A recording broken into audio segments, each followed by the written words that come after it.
ಹರೇ ಕೃಷ್ಣ, ಹರೇ ಶ್ರೀನಿವಾಸ.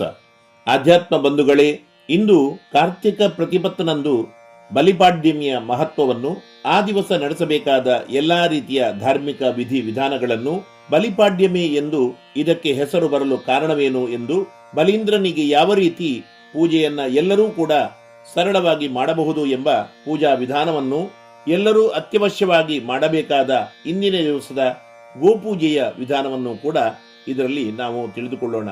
ಬಂಧುಗಳೇ, ತಾವು ಇಲ್ಲಿಯವರೆಗೆ ನನ್ನ ವಿಶ್ವನಾಥ್ ಭಟ್ ಎಂಬ ಯೂಟ್ಯೂಬ್ ಚಾನಲ್ಗೆ ಸಬ್ಸ್ಕ್ರೈಬ್ ಆಗಿರದಿದ್ದರೆ ಆಗಿ, ಉತ್ತಮವಾಗಿದ್ದರೆ ಲೈಕ್ ಮಾಡಿ, ನಿಮ್ಮೆಲ್ಲ ಬಂಧು ಮಿತ್ರರಿಗೆ ಶೇರ್ ಮಾಡಿ, ನಿಮ್ಮ ಪ್ರಶ್ನೆ ಮೆಚ್ಚುಗೆ ಸಂದೇಹಗಳನ್ನು ಕಾಮೆಂಟ್ ಮೂಲಕ ನಮಗೆ ತಿಳಿಸಿ.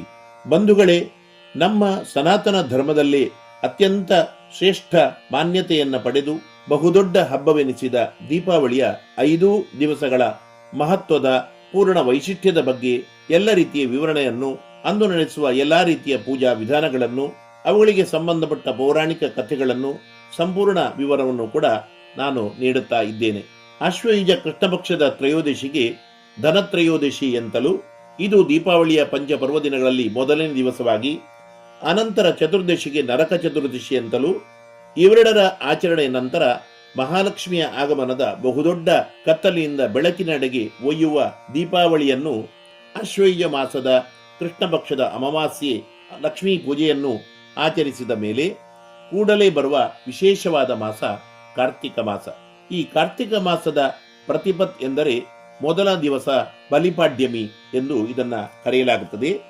ಈ ವರ್ಷ 2025ರಲ್ಲಿ ಅಕ್ಟೋಬರ್ 22ರಂದು ಬುಧವಾರ ಈ ಬಲಿಪಾಡ್ಯಮಿ ಬಂದಿದೆ.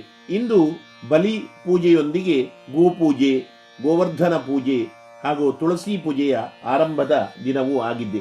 ಕೃಷ್ಣ ಗೋವರ್ಧನ ಗಿರಿಯನ್ನು ಎತ್ತಿ ಗೋಪಿಯರನ್ನ, ಗೋಪಾಲಕರನ್ನ, ಎಲ್ಲ ಗೋವುಗಳನ್ನು ಕೂಡ, ನಂದ ಗೋಕುಲವನ್ನ, ಪೃಥ್ವಿಯನ್ನೇ ರಕ್ಷಣೆ ಮಾಡಿದ ನೆನಪಿನಲ್ಲಿ ಗೋಮಯದಲ್ಲಿ ಗೋವರ್ಧನ ಗಿರಿಯ ಪ್ರತೀಕವನ್ನ, ಪ್ರತಿಮೆಯನ್ನ ರಚನೆ ಮಾಡಿ ಅದರಲ್ಲಿ ಭಗವಂತನ ಮೂರ್ತಿ ಇಟ್ಟು ಕೃಷ್ಣನನ್ನ ಒಟ್ಟಿಗೆ ಆ ಗೋವರ್ಧನ ಗಿರಿಯನ್ನ ಪೂಜೆ ಮಾಡತಕ್ಕಂಥ ಸಂಪ್ರದಾಯಗಳಿದೆ. ಇದಕ್ಕೆ ಉತ್ತರ ಭಾರತದಲ್ಲಿ ಬಹು ಮಾನ್ಯತೆ ಇದ್ದು ಗೋವರ್ಧನ ಪೂಜೆ ಎಂದು ಇದನ್ನ ಕರೆಯುತ್ತಾರೆ. ಈ ಗೋವರ್ಧನ ಪೂಜೆಯನ್ನು ಕೂಡ ನಾವೆಲ್ಲರೂ ಮಾಡಬಹುದಾಗಿದೆ.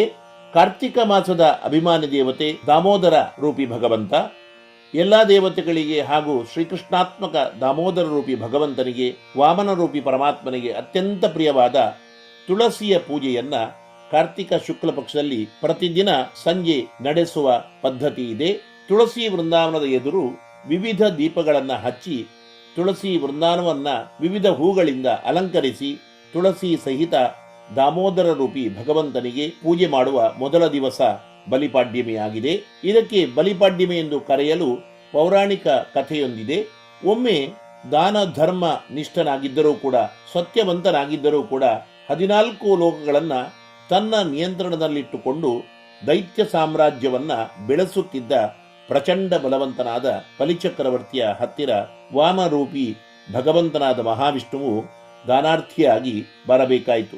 ವಾಮನರೂಪಿಯಾಗಿ ಬಂದ ಭಗವಂತನ ಅಂತರಂಗ ಭಕ್ತನಾದ ಬಲಿಚಕ್ರವರ್ತಿಗೆ ಇವನು ಸಾಮಾನ್ಯ ಬ್ರಾಹ್ಮಣನಲ್ಲ, ಸಾಕ್ಷಾತ್ ಸಕಲ ಲೋಕರಕ್ಷಕನಾದ ಮಹಾವಿಷ್ಣುವೇ ಭಗವಂತನೇ ಬಂದಿದ್ದಾನೆ ಎಂಬುದನ್ನ ಬಲಿಚಕ್ರವರ್ತಿಯು ಮನಗಂಡು ಆ ವಾಮನರೂಪಿ ನಾರಾಯಣನು ಕೇಳಿದ 3 ಹೆಜ್ಜೆಯ ದಾನವನ್ನ ತಾನು ಕೊಡಲು ಕೂಡಲೇ ಸಿದ್ಧನಾದ.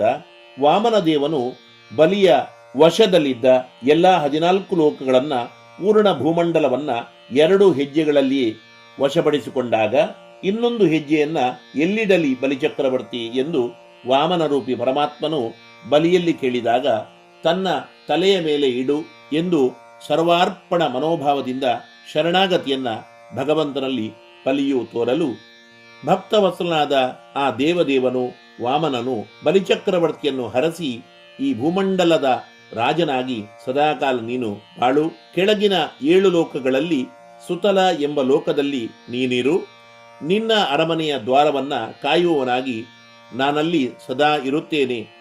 ಭೂಮಿಯ ಮಹಾರಾಜನಾದ ನಿನ್ನ ನೆನಪಿನಲ್ಲಿ ಕಾರ್ತಿಕ ಮಾಸದ ಈ ಪ್ರತಿಪತ್ತನಂದು ಯಾರು ಅನೇಕ ದೀಪಗಳನ್ನು ಹಚ್ಚಿ ನಿನ್ನೊಟ್ಟಿಗೆ ನನ್ನ ವಾಮನ ರೂಪವನ್ನ ಯಾರು ಆರಾಧಿಸುವರೋ ಅಂಥವರಿಗೆ ವಿಶೇಷ ಧನ ಧಾನ್ಯ ಸಮೃದ್ಧಿಯನ್ನು, ಶಾಶ್ವತವಾದ ಸುಖ ರಾಜಭೋಗಾದಿಗಳನ್ನು ನಾನು ನೀಡುತ್ತೇನೆ ನಿನ್ನ ಆರಾಧನೆಯಿಂದ ಬೆಳೆ ಸಲೆಗಳು, ಸಸ್ಯ ಸಮೃದ್ಧಿಗಳು ವಿಶೇಷವಾಗಿ ಈ ಭೂಮಿಯಲ್ಲಿ ಆಗಲಿ, ಎಲ್ಲರ ಜೀವನದಲ್ಲಿ ಸುಖ ಶಾಂತಿ ಉಂಟಾಗಲಿ ಎಂದು ಹರಸುತ್ತಾನೆ.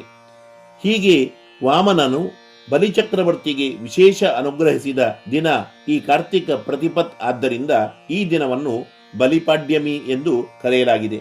ಇಂದಿನ ಸಂಜೆ ಬಲಿಚಕ್ರವರ್ತಿ ಸಹಿತ ವಾಮನರೂಪಿ ಭಗವಂತನ ಪೂಜೆಗೆ ದೊಡ್ಡದಾದ ಮರದ ಕಂಬವೊಂದನ್ನು ತಯಾರಿಸಿ ಅದರ ಸುತ್ತ ಅನೇಕ ದೀಪಗಳನ್ನು ಹಚ್ಚಿ, ನೂರಾರು ದೀಪಗಳಿರುವ ಆ ಕಂಬವನ್ನ ಕೃಷಿಕರು, ರೈತರು ದವಸ ಧಾನ್ಯ ಬೆಳೆಯುವ ಕೃಷಿ ಪ್ರದೇಶದಲ್ಲಿ ತಮ್ಮ ತಮ್ಮ ಗದ್ದೆಗಳಲ್ಲಿ ನೆಡುತ್ತಾರೆ.